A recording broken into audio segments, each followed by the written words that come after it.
L'industrie laitière au 19e siècle va complètement transformer le paysage agricole du Saguenay-Lac-Saint-Jean et du Québec en général. Les agriculteurs québécois avaient un troupeau assez modeste avant la naissance de l'industrie laitière au Québec. Anciennement, le lait servait pour l'usage familial. En 1856, on construit la première fromagerie au Québec à Donham. Ensuite, il y a un développement qui se fait assez rapidement dans les autres régions du Québec, la Gaspésie, le Bas-Saint-Laurent et le Saguenay-Lac-Saint-Jean.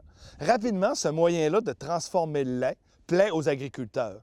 On a possibilité de vendre cette transformation-là qu'on va faire avec le lait. Dans plusieurs rangs de la région, une ou deux fromageries-beurries s'installent assez rapidement. Vers 1880-82, on a les premières fromageries au Saguenay et pas longtemps après, on a les premières fromageries au Lac-Saint-Jean. On pourrait dire que les fromageries, à la fin du 19e siècle, ça pousse comme des champignons au Saguenay-Lac-Saint-Jean. Aujourd'hui, on est des mangeurs de fromage au Québec. On est des mangeurs de fromage au Saguenay-Lac-Saint-Jean. Mais à l'époque, manger du fromage, ça ne veut rien dire pour eux. C'est un produit pour les riches et c'est un produit de luxe. Fait qu'on ne mange pas ce qu'on vend. Ça fait qu'en réalité, on peut faire 100 de vente avec le fromage qu'on exporte. Et ces revenus-là, il faut se mettre dans le contexte du 19e siècle, c'est important. Les gens qui font de l'agriculture, c'est pour faire vivre leur famille et ça leur prend des revenus d'appoint. Les fromageries et les beurreries ont besoin d'acheter chez le cultivateur du lait. À l'époque, on l'appelle le patron. Ça fait un peu mafia, mais c'est comme ça qu'on appelle le patron. Et ce patron-là vient porter à chaque jour le lait. Mais au départ, qu'est-ce qui cause problème? C'est qu'il n'y en a pas assez de lait. Fait qu'une conséquence de l'établissement de ces fromageries et des beurreries-là et de la demande qu'ils ont en lait, ça va de faire grossir énormément les troupeaux. Il va y avoir le champ de blé et graduellement, les petites vaches noires et blanches vont apparaître dans le paysage agricole du Québec.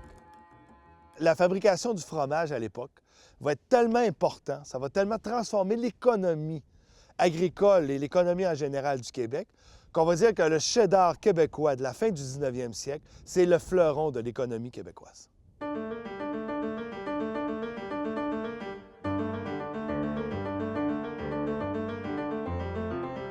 C'est beau exporter du fromage, mais à l'époque, on a un problème, la conservation du fromage. Au départ, on envoie le fromage par bateau, mais les bateaux qui se rendent à Chicoutimi ne sont pas équipés pour conserver le fromage. Les bateaux qui contiennent des endroits réfrigérés sont soit à Québec, soit à Montréal. Fait qu'au départ, il faut prendre notre fromage ici, l'exporter soit par bateau ou par train, l'emmener à Montréal. Mais Montréal devenait un intermédiaire, et là, cet intermédiaire-là, il fallait le payer. Les agriculteurs ont trouvé que d'avoir un intermédiaire, ça ne leur plaisait pas du tout.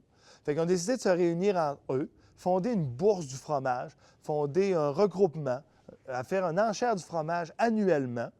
Et là, ils vont fixer les prix de la vente du fromage. Ça va être profitable à tout le monde. Et ils fixaient le prix sur la totalité du fromage qu'on avait exporté. Si on fait un bilan des 20 premières années d'exportation du fromage dans la région, la bourse du fromage ou les enchères du fromage ont été plus profitables aux agriculteurs que s'ils avaient continué à passer par l'intermédiaire montréalais. L'exportation du fromage était considérable. Si on se fie aux chroniques de l'époque, on va lire que c'est des millions et des millions de caisses qui partent vers l'Angleterre, vers les pays britanniques pour l'exportation du fromage.